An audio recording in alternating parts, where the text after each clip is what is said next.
Memasuki hari ke-9 operasi militer skala penuh yang dilaksanakan oleh Rusia atas perintah Presiden Vladimir Putin sejak 24 Februari 2022 pagi, semakin banyak korban berjatuhan di kedua belah pihak, baik sipil maupun militer.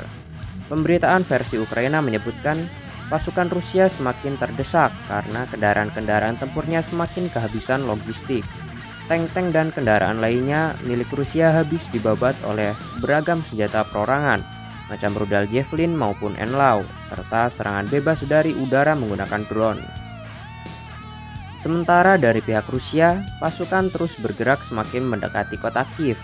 Sejumlah kota berhasil dikuasai, membuat Ukraina makin terdesak.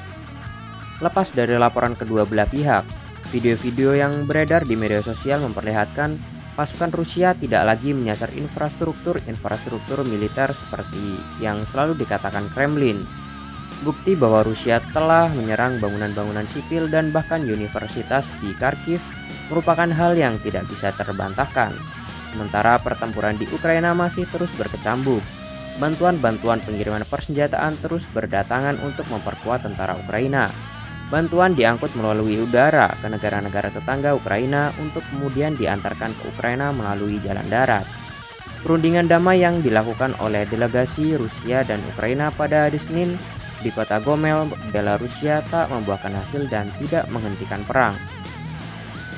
Pada Kamis, perundingan kembali dilanjutkan untuk mencari jalan keluar, namun tidak ada kesepakatan yang terjadi.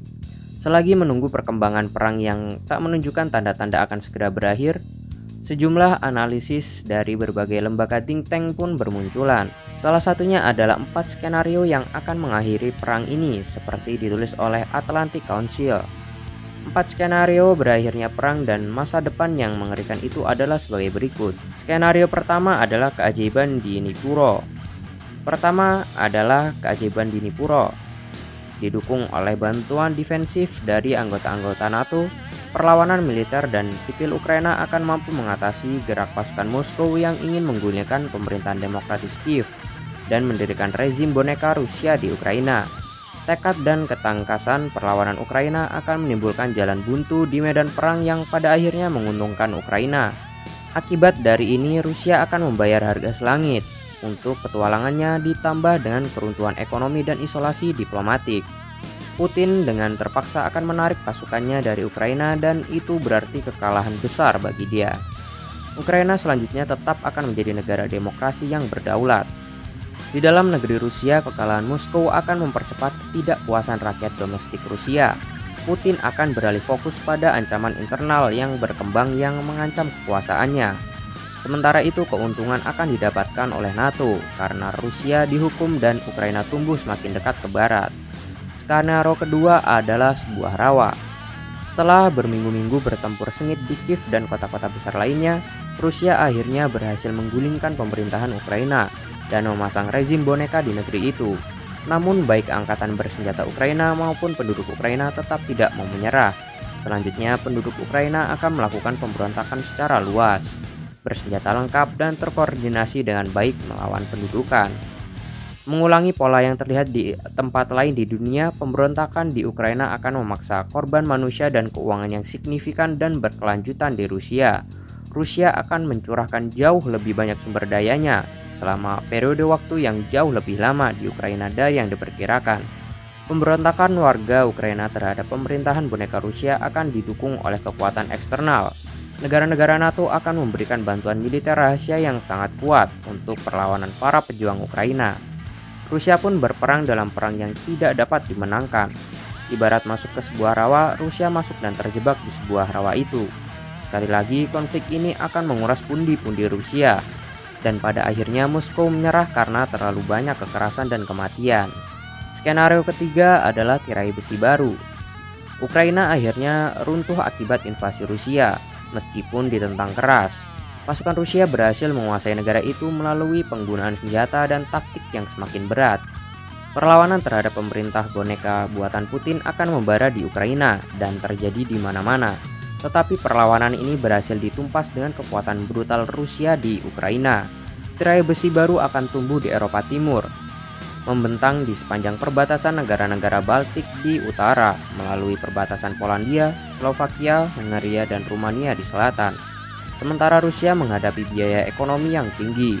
Putin memperkuat cengkeramannya pada kekuasaan secara internal dengan lebih kuat, menumpas perbedaan pendapat yang terjadi di domestik Rusia. Di sisi yang lain, NATO akan lebih bersatu dalam menghadapi Moskow, tetapi memiliki pilihan yang sangat terbatas untuk membalikan kerugian Ukraina. Setelah perang usai, Swedia dan Finlandia akan bergabung dengan NATO untuk meningkatkan keamanan mereka terhadap desain rencana Moskow.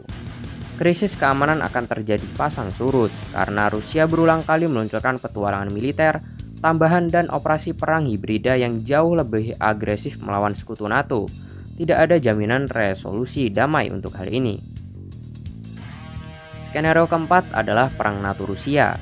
Skenario paling berbahaya untuk masa depan Eropa dan tatanan global adalah bila konflik Ukraina berubah menjadi panggung konflik militer langsung antara NATO dan Rusia.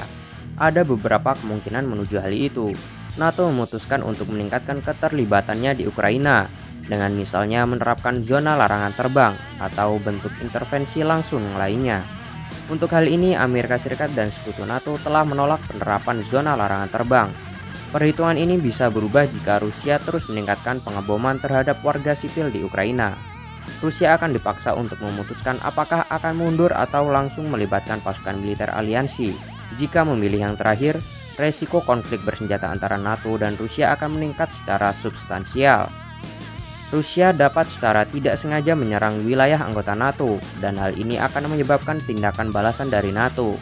Hal ini akan menyeret pada terjadinya perang terbuka.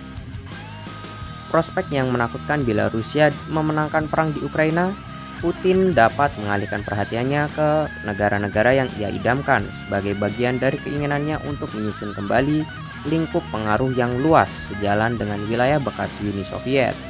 Putin mungkin berpikir bahwa NATO akan mundur jika didorong, tetapi yang terjadi, NATO akan melakukan perlawanan terhadap setiap serangan militer Rusia kepada negara-negara anggotanya.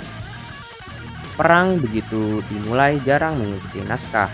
Lebih sering mereka memimpin kombatan dan non-pejuang sama-sama ke jalur yang tidak terduga, dan dengan hasil yang kadang-kadang mengubah dunia. Invasi Rusia ke Ukraina tampaknya memiliki benih konflik semacam itu. Apa hasilnya bagi Ukraina dan dunia masih belum terlihat.